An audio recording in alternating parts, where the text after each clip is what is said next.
اعوذ باللہ من الشیطان الرجیم بسم اللہ الرحمن الرحیم السلام علیکم ورحمۃ اللہ وبرکاتہ۔ معزز سامعین و ناظرین، آپ سبھی کو پاک مسلم وائس میں خوش آمدید۔ سب سے پہلے حضور نبی کریم صلی اللہ علیہ وآلہ وسلم کی بارگاہ ناز میں درود شریف کا نذرانہ پیش فرمائیں۔ اللہم صلی علی سیدنا و مولانا محمد وعلی آل سیدنا و مولانا محمد وبارک وسلم وصلی علیہ۔ سامعین و ناظرین، آج کا ہمارا موضوع ہے حضرت آدم علیہ السلام سے پہلے اس دنیا پر کیا تھا؟ کیا اس دنیا کا وجود تھا یا اس دنیا کا وجود ہی نہ تھا؟ اگر وجود تھا تو اس دنیا پر کون سی مخلوقات آباد تھی؟ ان تمام سوالات کے جوابات جاننے کے لیے ویڈیو کے اینڈ تک ہمارے ساتھ جڑے رہیں، اور اگر آپ ہمارے چینل پہ نئے ہیں تو چینل کو سبسکرائب کر لیں۔ سامعین و ناظرین، بہت سے لوگ ان سوالات کے متعلق پوچھتے ہیں کہ آدم علیہ السلام سے پہلے دنیا پر کیا تھا؟ مختلف ماہرین سائنسدانوں نے تھیوریز دی ہیں جن کے مطابق زمین پر آدم کو اتارنے سے پہلے یہاں شیطان کو پھینکا گیا۔ حضرت آدم علیہ السلام کی تخلیق کے بعد انہیں جنت میں بھیجا گیا اور فرشتوں کو انہیں سجدہ کرنے کا حکم دیا گیا، جس پر شیطان نے انکار کر دیا۔ اس وجہ سے ابلیس کو جنت سے نکال کر زمین پر پھینک دیا گیا، جہاں ہزاروں سال یہ روتا رہا، اور پھر اس نے اللہ سے قیامت تک مہلت لے کر اولاد آدم کو راہ راست سے بھٹکانے کی قسم اٹھائی۔ ابلیس چونکہ ایک جن تھا اور آگ سے بنا ہوا تھا، اس لیے قیاس کیا جاتا ہے کہ زمین پر حضرت آدم علیہ السلام سے پہلے جنات موجود تھے۔ جنات کے فتنہ و فساد کی وجہ سے اللہ کے حکم سے فرشتوں کی فوج بھیج کر ان کو ختم کیا گیا، اور بچے ہوئے جنوں کا بسیرا جزیرے اور سمندر ہو گئے۔ عیسائیوں اور سائنسدانوں کا کہنا ہے کہ آدم علیہ السلام سے پہلے زمین پر ڈائنوسور آباد تھے۔ انسانوں کی آبادی کے بعد ان کی نسلیں ختم ہونے لگی۔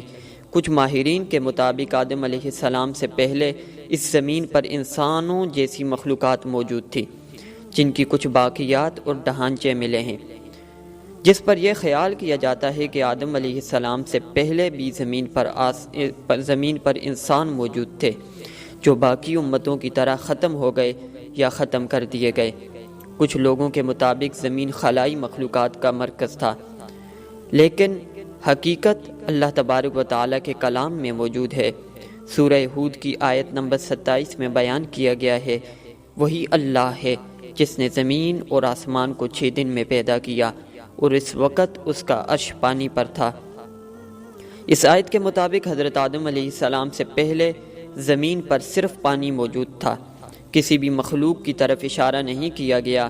اس سے متعلق حضور صلی اللہ علیہ وآلہ وسلم سے لوگوں نے سوال کیا تو آپ صلی اللہ علیہ وآلہ وسلم نے ارشاد فرمایا۔ حضرت ابو ردین اکیلی سے روایت ہے، آپ صلی اللہ علیہ وآلہ وسلم سے اس وقت کے لوگوں نے سوال کیا تھا کہ یا رسول اللہ صلی اللہ علیہ وآلہ وسلم، اس دنیا میں آدم سے پہلے کیا تھا؟ تو آپ صلی اللہ علیہ وآلہ وسلم نے جواب دیا کہ صرف اللہ تھا، نہ اوپر کچھ تھا نہ نیچے کچھ تھا، اور اس وقت عرش پانی پر تھا، اور اللہ نے قلم کو وجود میں آنے کا حکم دیا، پھر اس سے کہا لکھ، اور اس طرح انسانوں کے آنے سے 50,000 سال پہلے ہی ہر چیز، تمام مخلوقات کی تقدیریں اور ان کے بارے میں سب کچھ لکھ دیا گیا، جو لوح محفوظ میں ابھی تک موجود ہے۔ بخاری شریف کی ایک روایت ہے، ایک بار آپ صلی اللہ علیہ وآلہ وسلم کے پاس یمن سے ایک وفد آیا اور کہا ہمیں آپ صلی اللہ علیہ وآلہ وسلم سے علم لینا ہے۔ آپ صلی اللہ علیہ وآلہ وسلم ہمیں بتائیں کہ اس زمین پر آدم علیہ السلام سے پہلے کیا تھا؟ آپ صلی اللہ علیہ وآلہ وسلم نے فرمایا کچھ نہیں، صرف اللہ تھا، اور عرش پانی پر تھا، اور لوح محفوظ میں قلم سے سب لکھ کر محفوظ کر دیا گیا تھا۔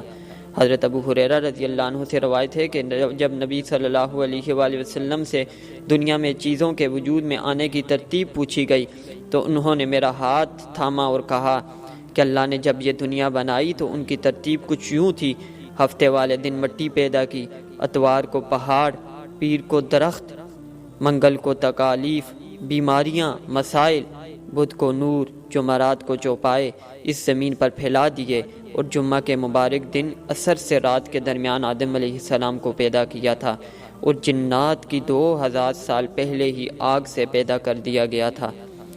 اس طرح یہ دنیا وجود میں آئی اور آدم علیہ السلام زمین پر آئے، اور اس کے بعد انسانوں کی نسلیں چلی، اور ایسے ہی ایک اللہ اس زمین پر انسان کو دیا گیا وقت ختم کر دے گا، اور جیسے یہ دنیا بنی ایسے ہی ختم ہو جائے گی۔